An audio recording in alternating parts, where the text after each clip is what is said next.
عالی جناب حضرت صاحب قبلہ عالم کیا کیا لفظ بولے جاتے ہیں اسٹیجوں کے اوپر، لیکن ان لفظوں کا وہ نشہ نہیں ملتا جو ماں کی زبان سے اوئے ببلو اور اوئے مٹھو میں رکھا ہوا۔ ماں جب یہ کہہ کے پکارتی ہے تو لگتا ہے کہ سارا پیار سمٹ کے ماں کے لہجے میں آ گیا ہے، لفظ نہیں ہے، ماں کے منہ سے شہد ٹپکا۔ ماں جب بولتی ہے تو اس کے لہجے میں جبریل بولتا ہے۔ ماں جب مسکراتی ہے تو لگتا ہے جنت کی ساری گلیاں کھل اٹھی ہیں۔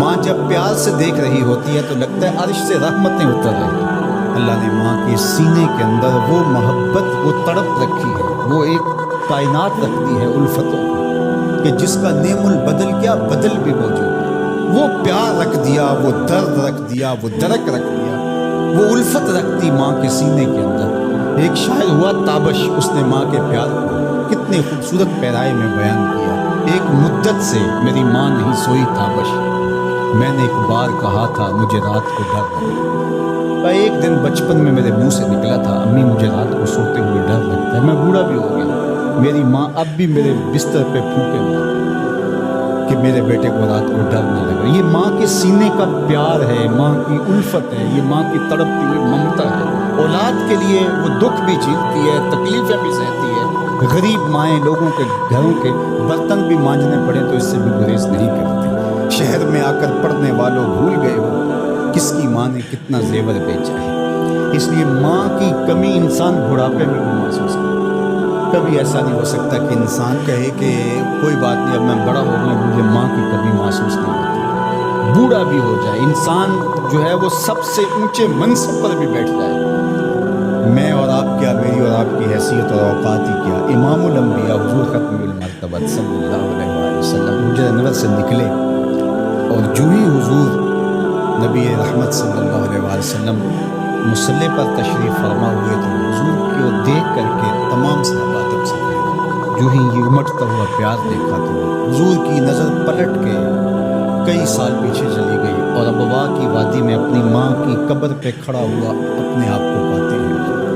اور پھر ایک جملہ کہا، الحاوی للفتاویٰ کے اندر امام سیوطی نے اس کو بڑی تفصیل سے لکھا ہے کہ چشمان رحمت سے آنسو ٹپکنے لگے اور حضور مصلی پہ کھڑے ہو گئے اور فرمایا لو ادرکت والدی او احدہما، کاش آج میرے ماں باپ زندہ ہوتے یا کم از کم میری ماں ہی زندہ ہوتی اور میں لوگوں کو نماز پڑھا رہا ہوتا، وَأَقْرَأُ فِيهَا بِفَاتِحَةِ الْكِتَابِ، اور اس میں سورہ فاتحہ کی تلاوت چل رہی ہوتی۔ پھر میری ماں کو میرے ساتھ اچانک کوئی کام یاد آ جاتا، وہ دروازے پر آتی اور چلمن سرکاتی اور مجھے بیٹا کہہ کے آواز دیتی، فرمایا لوگوں نماز چھوڑ کے پہلے ماں کی بات سنو۔ تو ماں کی کمی تو انسان زندگی کے آخری حصے میں محسوس کرتا ہے۔ پھر اس سے بڑا منصب کس کا ہو سکتا ہے جو امام الانبیاء کا منصب ہے؟ اتنا بڑا اعزاز کس کا ہو سکتا ہے جو خاتم المرسلین کا اعزاز ہے، جو محبوب خدا ہے، کونین کے مالک ہے، لیکن ماں کی کمی کو وہ بھی محسوس کرتے ہیں ماں و شمار کے شمار میں ہے۔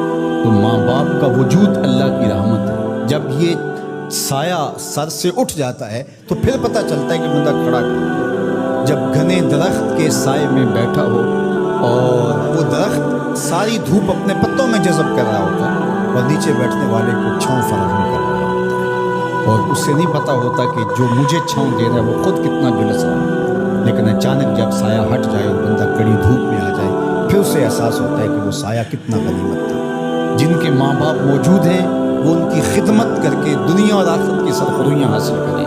اللہ کی رضا بھی اس میں ہے، رسول اللہ کی رضا بھی اس میں ہے، اور دنیا اور آخرت کی بہتریاں اسی کے اندر پنہاں ہیں کہ ماں باپ کی تکریم بجا لائی جائے۔ عالی اللہ اکبر۔ ان پڑھ اور غریب ماں کی یاد میں انہوں نے بڑی خوبصورت باتیں لکھی، کہا عالی نسب ہوٹلوں میں کھانا کھانے میں وہ سرور کہاں جو چولہے پر بیٹھ کے ماں کے ہاتھوں سے پکی ہوئی چپاتیاں کھانے میں۔ حضرت یعلا بن مرہ کی کہانی سنیے، فرماتے ہیں غزوے سے ہم واپس آ رہے تھے، راستے میں پڑاؤ ہوا تو حضور ایک درخت کے نیچے استراحت فرمانے کے لیے لیٹ گئے، اور میری ڈیوٹی یہ تھی کہ میں تلوار لے کے حضور کا پہرا دوں۔ میں کھڑا ہو گیا، باقی لوگ بھی سو گئے، تو میں نے ایک منظر دیکھا کہ دور صحرا میں ایک درخت تھا جو ہلنے لگا۔ تھوڑی دیر کے بعد وہ اپنی جڑوں سمیت باہر آیا اور اپنے آپ کو گھسیٹتا ہوا میرے برابر آ کے کھڑا نہیں ہو جاتا، تھوڑی دیر کے بعد وہ واپس وہاں جاتا ہے اور جہاں سے اکھڑا تھا وہاں جا کے دوبارہ نصب ہو جاتا۔ میرے لیے بڑے اچنبے کی بات تھی، لیکن میرے پاس کوئی تھا ہی نہیں کہ جس سے میں بات کر سکوں۔ حضور تھے تو استراحت فرما رہے تھے اور میں حضور کے آرام میں خلل نہیں ڈالنا چاہتا تھا۔ خیر حضور بیدار ہو گئے تو میں نے سلام عرض کرنے کے بعد جو پہلی بات کہی وہ یہی تھی، میں نے کہا حضور وہ جو سامنے درخت ہے تھوڑی دیر پہلے وہ اپنی جگہ سے اٹھا تھا، شاخوں کے بل اپنے آپ کو گھسیٹتا ہوا یہاں پہنچا، پھر میرے برابر آ کے کھڑا ہو گیا، پھر تھوڑی دیر کے بعد واپس وہاں جا کے نصب ہو گیا۔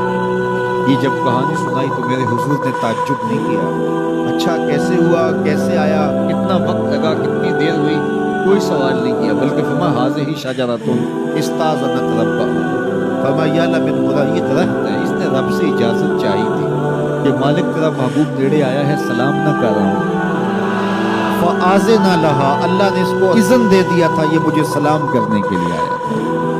درختوں کے کلیجے بھی تڑپتے ہیں کہ حضور کو سلام کیا جائے۔ وہ کہانی تو آپ نہیں بھول سکتے جب ایک عربی نے کہا کہ حضور میں آپ کو نبی تب مانوں گا اگر وہ درخت آپ کی نبوت کی گواہی دے گا، آپ اگر اس کو بلائیں گے۔ تو میرے حضور فرماتے ہیں میں نے کیا بلانا، جا کے تو ہی کہہ دے تجھے اللہ کا رسول بلا رہا ہے۔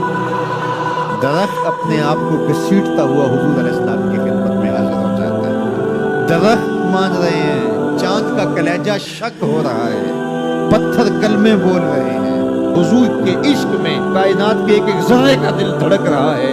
وہ کیا کسی نے کہا تھا زمین جل رہی ہے، آسمان جل رہا ہے، محبت میں سارا جہاں جل رہا ہے۔ پوری کائنات حضور کی آتش محبت میں جل رہی ہے اور حضور کے وصل کے لیے تڑپ رہی ہے۔ درخت ہوں، پتھر ہوں، اشجار ہوں، وہ اونٹنی جس پہ حضور سوار ہوتے تھے، غضبہ نامی اونٹنی، آپ تاریخ پڑھیں حضور کے وصال کے بعد وہ چارہ نہیں کھاتی تھی، چارہ چھوڑ دیا تھا، رو رو کے نابینا ہو گئے وہ اونٹنی، اور صحابہ نے اس کی آنکھوں پہ پٹی باندھ دی تھی، اس نے رو رو کے جان دے دی۔ جب حضور چلے گئے تو ہم نے جی کے کیا لینا ہے۔ آپ نے محبت کی لوگ داستانیں سنی ہوں گی، محبوں نے محبوبوں کے لیے کیا کچھ کیا، نہریں کھودی، تکلیفیں سہی، اذیتوں سے گزرے، سولیوں پہ چڑھ گئے، لیکن آپ نے آج تک ایسا منظر نہیں دیکھا ہوگا کہ محبوب نے لب پھینکا اور محب نے اپنے ہاتھوں پہ لے کے چہرے پہ مل لیا۔ محبوب کے وضو کے پانی کو زمین پہ نہیں گرنے دیا۔